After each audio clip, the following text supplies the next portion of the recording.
Madam Speaker, Willie Geist has a question. Willie? Good morning, Speaker Pelosi. Thank you for being with us this morning. The lion's share of the money, good to see you, of this $484 billion goes to small businesses, and that's good news. $322 billion to the PPP, $60 billion for small business loan grants. These small businesses, as you know well from hearing stories in your own district, fighting for their lives. Many of them were disappointed that they didn't get money in the first round, but here comes the second round. Are you confident that the system, the PPP system, has been fine-tuned to the point where a company that applies for, say, $30,000 to cover their payroll for a few weeks is not seeing the money, but national business chains are getting $20 million? Has that been sorted out for this round? Well, by having a set-aside for very small businesses, we are making it easier for them to participate. Just so you know, what it says is what seemed like a good idea at the time when Secretary Mnuchin said we're just going to go through the banks so that it doesn't have to go through an SBA process, which takes longer. The banks were just supposed to be a touchstone. The money is guaranteed. The Fed has taken the loans off the books, so there's no exposure at all for the banks. So for them to have acted as if this was their money and it was going to their preferred customers is really a very sad thing. So we have this set aside of $60 billion, which goes to the community development financial institutions. These are institutions, many of them insured by the FDIC, many of them regulated by the Treasury Department, well-known and recognized institutions specifically to go into neighborhood. They know the neighborhoods, they know the businesses, they know the people, they know the culture, and we hope that this will accelerate the approval of loans into that community, those communities. So this is separate. So we said we'll do the 250 because the PPP needs that, and we fully support small businesses, the great entrepreneurs, the optimists of our country, job creators, wealth creators.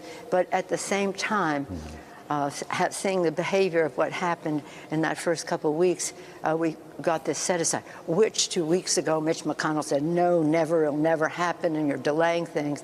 But it did, unanimously, in the Senate yesterday.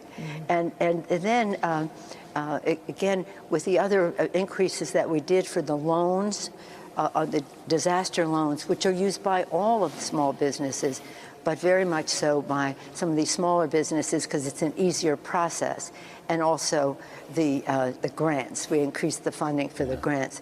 So it went from 250, 60 more, 310, 60 more, 370, and then another $100 billion for the hospitals and the testing. And this is absolutely urgent, absolutely urgent. But they resisted that. You don't have to wonder why, but they resisted it until yesterday. Just till over this weekend, they finally agreed that they would negotiate.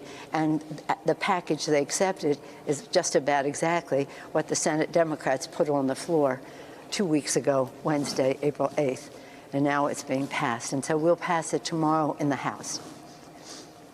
So, Speaker Pelosi, if I'm a small business owner who missed the boat on the first round, didn't see any money back, how quickly now can I expect that money to come into me? Well, I hope very quickly, and we'll make a measure of that. We have, obviously, the bright light of public opinion is shining on the process now. I just met somebody this morning on the way here who said, at a distance, of course, who said he got the grant. Not the loan, but the grant. So it's the first person that I knew who got something. Yesterday, by phone, someone told me that he had gotten a loan. So again, it's really anecdotal at this point, not scientific in terms of if it is working. But the world is watching, that is, say, the world of our economy, and this has a purpose, and the purpose was not to have the banks. Now, I want the banks to be friends to all of this.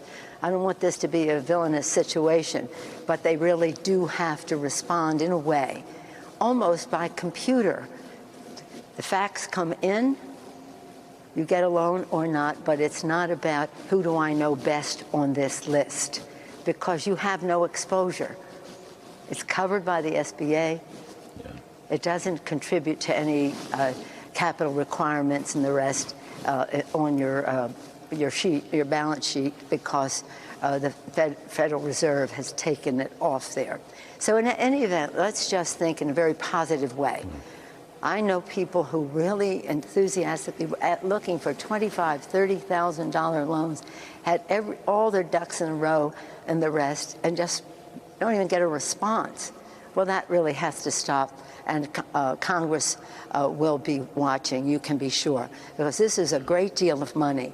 And one of the things we wanted to be certain of is that hundreds of billions of taxpayer dollars were not being used to solidify the disparity of access to capital in our economy. Take us down a different path, access to credit, which businesses want. They want credit, they want a trained workforce, and you know what else they want? Customers. So we have to figure out how many more people participate in our economic largesse, if you want to call it that, but it's doing the right thing. And that's why the state and local is so important. It's not state and local thinking bureaucratically. It is healthcare workers, police and fire, as I said before, emergency services folks. It's about our teachers in our schools, our transit workers who enable people to get to work and the rest. It's about all of that. And they have their jobs at risk. Hundreds of them are in one hospital, Mr. Schumer talked about yesterday, being fired because they just don't have the resources. Now, some of these hospitals are public hospitals.